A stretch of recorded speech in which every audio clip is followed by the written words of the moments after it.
Il y a 80 ans, en 1939, 50 000 Orinois ont dû être évacués vers le sud-ouest, dans le Lot-et-Garonne.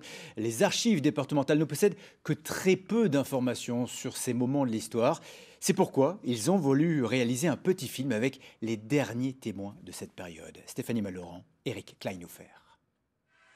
À l'automne 1939, 50 000 Orinois ont été évacués vers le sud-ouest. Le Lot-et-Garonne a accueilli 11 000 réfugiés du département. Josepha Hartzmann a 85 ans. Elle est venue témoigner de ce passage douloureux de son histoire. Elle avait alors 6 ans, son père à la guerre, elle a dû partir avec sa mère et son grand frère. Après, vous avez créé des liens d'amitié avec les gens. Elle se souvient par fragments de son voyage singulier en train vers une destination inconnue.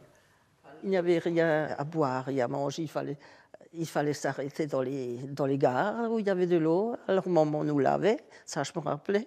On était sales comme tout, et puis alors elle nous lavait, puis elle avait même elle a dit elle a laissé des sous-vêtements, je crois à Borodo, je ne sais pas, pour sécher. Et alors le train est parti et ça s'est resté accroché.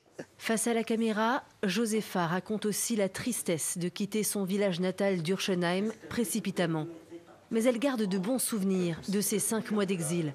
Son témoignage est précieux. Mario, toi tu avais quel âge quand ça s'est passé? 11 mois.